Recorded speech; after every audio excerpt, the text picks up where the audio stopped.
ఇలా సంస్కారం ఎంత గొప్పగా ఉంటుందో. నేను ఈ దేశానికి ప్రధానమంత్రినే కావచ్చు గాక, కానీ నా దేశాన్ని, నా దేశ ప్రజల్ని శుభ్రంగా ఉంచుతున్న వాళ్ళు గ్రామ పంచాయతీ సిబ్బందని, మున్సిపాలిటీ సిబ్బందని, కరోనా కష్టకాలంలో అందరికంటే ప్రాణాలకు తెగించి మనిషిని కాపాడినోడు హాస్పిటల్లో పనిచేసేటువంటి స్వీపర్ అని, శానిటేషన్ వర్కర్ అని చెప్పి వాళ్ళని కాళ్ళని కడిగినటువంటి మహనీయుడు నరేంద్ర మోడీ గారు, గుర్తుపెట్టుకోండి. అక్కడ నరేంద్ర మోడీ గారేమో పంచాయతీరాజ్ డిపార్ట్మెంట్లో, గ్రామ పంచాయతీలో పనిచేసే సిబ్బందికి, మున్సిపాలిటీలో పనిచేసే సిబ్బందికి, దవాఖానాలలో కరోనా కష్టకాలంలో ప్రజలను ఆదుకున్న సిబ్బందికి కాళ్ళు కడిగి వాళ్ళని గౌరవించుకుంటే కేసీఆర్ ఏం చేసింది తెలుసా మీకు?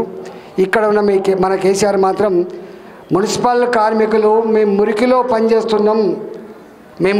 పనిచేస్తున్నామని చెప్పి మా జీతభత్యాలు పెంచమని చెప్పి సమ్మె చేస్తే 1700 మంది మున్సిపల్ కార్మికుల్ని ఒకటే కలంపోటుతో డిస్మిస్ చేసి ఉద్యోగాలను తీసేసినటువంటి నీచమైన చరిత్ర కేసీఆర్ది, గుర్తుపెట్టుకోండి. అంటే నరేంద్ర మోడీ గారికి కేసీఆర్ గారికి ఉన్న తేడా ఏందో మనకు అర్థం కావాలి. అందుకనే అలాంటి అహంకారికేమో అబ్బో ఈయన పరిపాలన భరించలేమని చెప్పి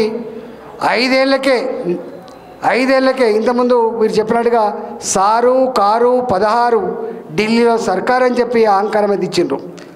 ఐదేళ్లకే నాకు తెలిసి వద్దు కేసీఆర్ అని చెప్పి ఆనాడే పార్లమెంట్ ఎన్నికల్లో గుణపడని చెప్పి రేపు నువ్వు ఇంటికి పోడు ఖాయమని చెప్పి సంకేతం ఇచ్చినప్పటికీ కూడా బుద్ధి రాక మార్చుకోక 2023లో దెబ్బ కొడితే దిమ్మ తిరిగిపోయింది కేసీఆర్ ప్రభుత్వానికి.